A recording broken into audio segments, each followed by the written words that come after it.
Okay, imagine this. Like you wake up one morning and things are just different. Not because of some big political thing or a natural disaster or anything like that, but because AI, artificial intelligence, has become something we barely recognize. True superintelligence. The kind that's smarter than humans in every way you can think of. And that's what we're diving into today in this deep dive. We're using the book Superintelligence AI, The Dawn of Humanity's Next Chapter, as our guide.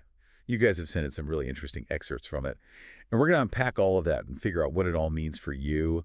And let me tell you, it's going to be a wild ride. Okay, let's unpack this. You know, it's funny. When most people think about AI, they think of things like, you know, Alexa telling them the weather or Netflix recommending a show. But this book, it goes way deeper than that. It's talking about a future where AI isn't just a tool, it's actually exceeding human intellect in every single way. Right, yeah. It's like the difference between Spotify suggesting a new band you might like Yeah.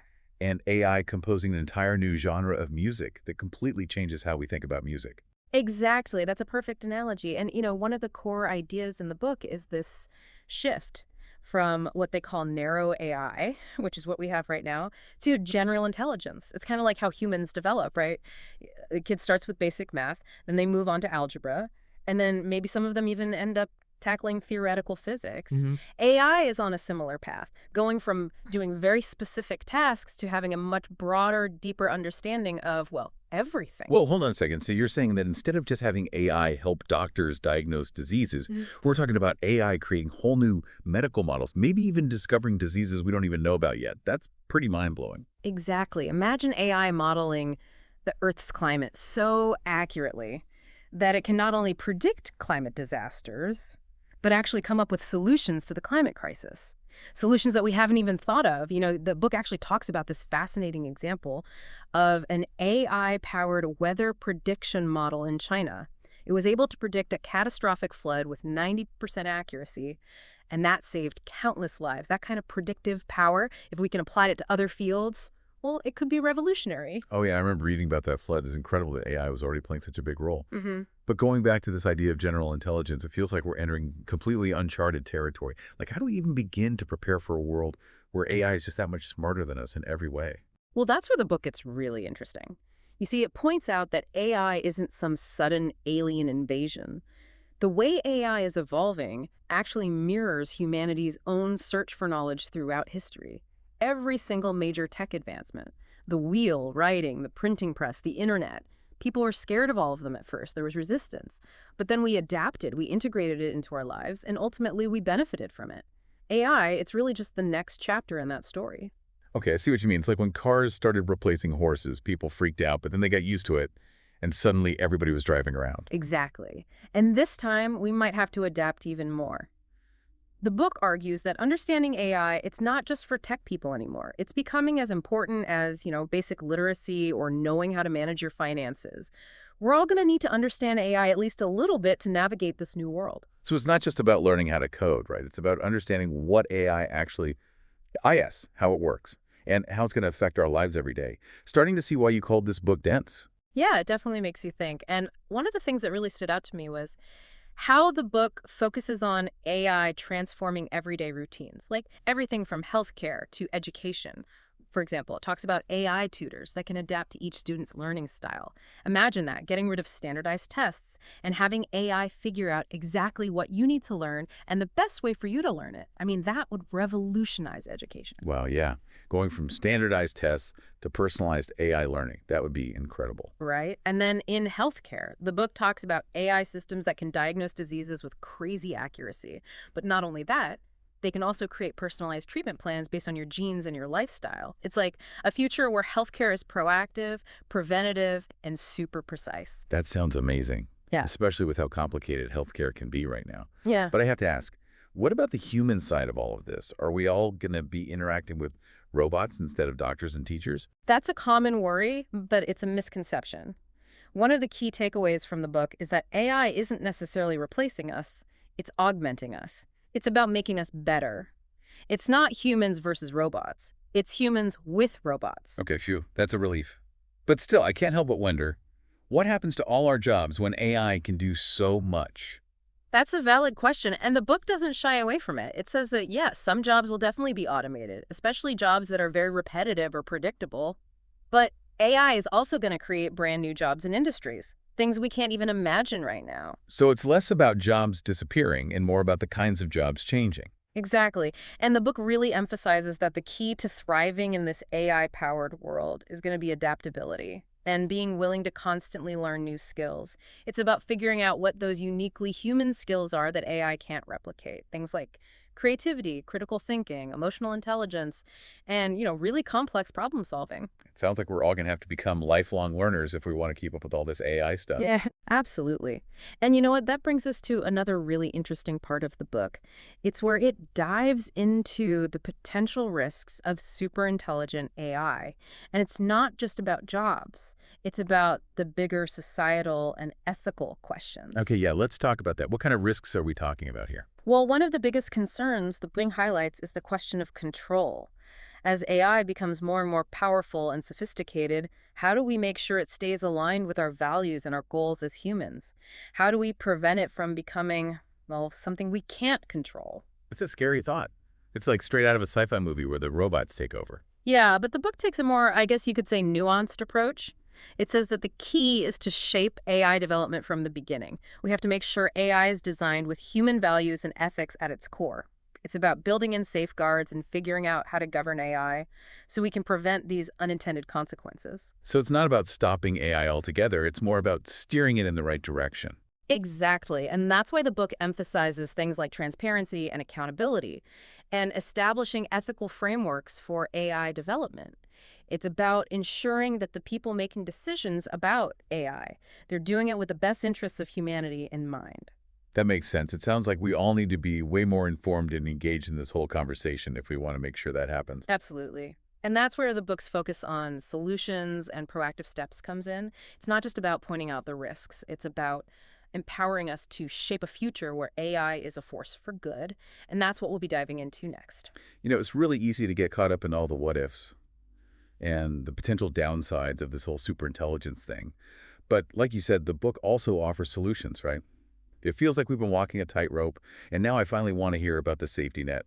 What does the book actually suggest we DO about all of this? Well, the good news is that we're not just sitting ducks in all of this. The future of AI, it's not set in stone. It's being shaped right now by decisions being made every single day. And the book, it really stresses that we all have a role to play. We can actually steer AI in a direction that benefits humanity.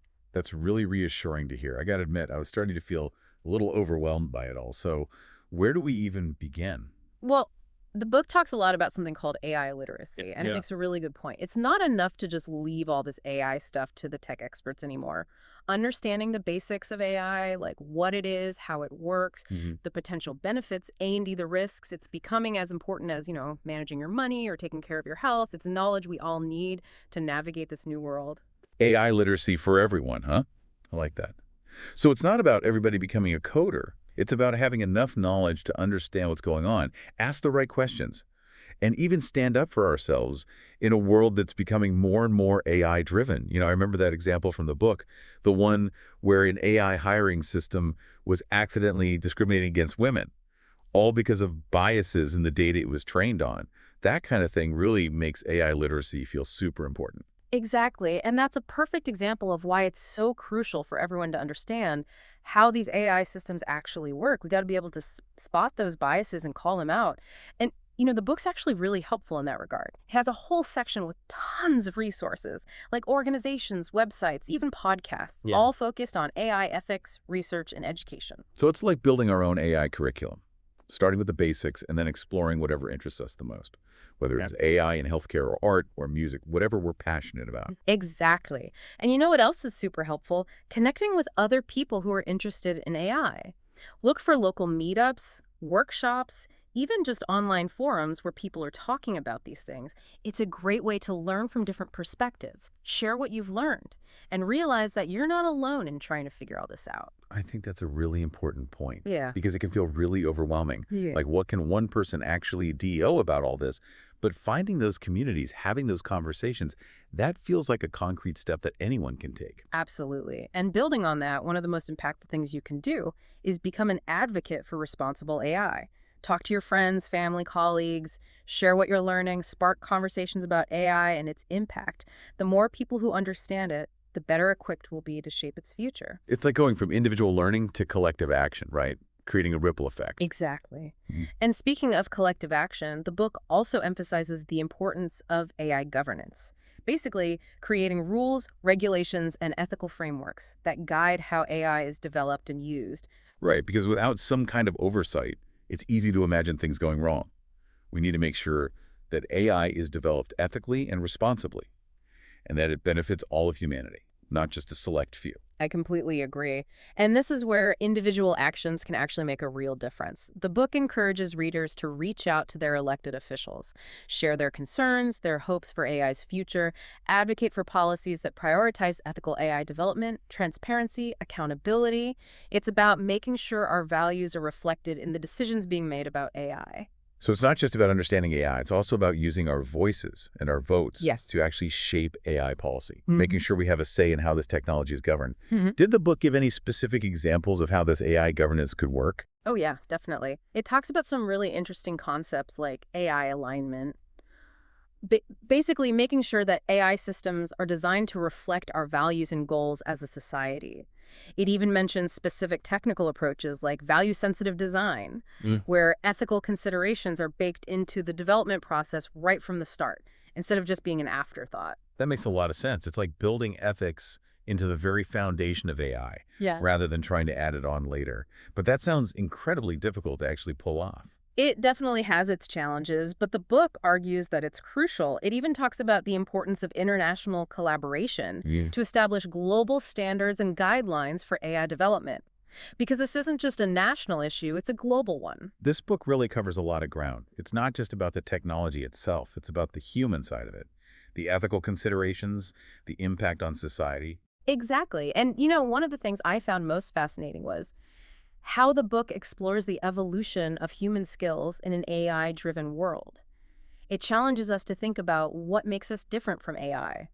What are those uniquely human capabilities that will become even more valuable in the future? Well, if AI is going to be taking over all those routine tasks Mm. and becoming more and more sophisticated, Mm. it seems like things like human creativity, critical thinking, empathy, emotional intelligence, those are the skills that will really set us apart. We'll need to be problem solvers, innovators, collaborators Yeah. in ways that AI just can't replicate. You got it. The book actually envisions a future where humans and AI work together, each leveraging their own strengths. It really emphasizes the importance of adaptability, lifelong learning, and developing those distinctly human skills that will allow us to thrive alongside AI. It's like a total shift in perspective, isn't it? Instead of seeing AI as this threat, we start seeing it as a potential partner, a collaborator in building a better future. Exactly. And that brings us to one of the most important questions the book asks. What role do we each want to play in this story as it unfolds? What kind of world do we want to create with this incredible technology? It's a call to look beyond the fear and consider the amazing possibilities that lie ahead. All right, so we've talked about the potential of superintelligence and some of the risks and how important it is to be proactive. But let's get down to brass tacks here. Like, what can we actually do, to make sure that we're not just along for the ride with AI, but actually helping steer it in the right direction? Well, that's the really empowering part. There's something everyone can do, no matter what your background is with technology is. Remember, it's not about everybody becoming a programmer or anything. It's about understanding this technology enough to have a voice in how it's developed. Right, and you've mentioned AI literacy a few times now, which is clearly a huge theme in the book. But how do we even get started with that? I mean, there's so much information out there. It's kind of hard to know where to even begin. Well, I think the book itself is actually a really great place to start. It has a super helpful appendix with lists of organizations and websites, even other podcasts, all of them focused on AI ethics and research and education. It's like a curated library, but for AI. Okay, so almost like creating a personalized AI syllabus for ourselves, Yeah. starting with the basics and then branching out into whatever areas we're most interested in, AI and healthcare or art or, whatever. I like that. Yeah, exactly. And also don't underestimate just connecting with other people who are interested in this stuff too. Look for local meetups, workshops, or even online forums where people are discussing AI. They're great ways to get different perspectives and learn from each other and realize you're not alone in trying to figure this all out. That's so true. It's easy to feel kind of overwhelmed by all of this, like what difference can one person even make? Yeah. But finding those communities and starting those conversations, that feels a lot more doable. For sure. And another really important thing you can do is become an advocate. You can talk to your friends and family, your colleagues, whoever. Share what you're learning. Have conversations about the impact of AI. Because the more people who get it, the better we'll be at shaping how AI develops. It's like taking it from learning to doing, from understanding as an individual to actually working together collectively, like a ripple effect. Yeah. So what are some ways that we can really maximize our impact? Well, one thing the book really emphasizes is that we all have a voice when it comes to AI policy. You can contact your elected officials, share your concerns and your hopes for the future of AI. And you can advocate for policies that prioritize ethical development, transparency, accountability, all the things we've been talking about. Right, because we want to make sure that our UR values are represented in how AI is developed, not just by the tech companies, but at the government level as well. Exactly. And remember, even seemingly small actions can have a big impact. It's not about becoming an AI expert overnight.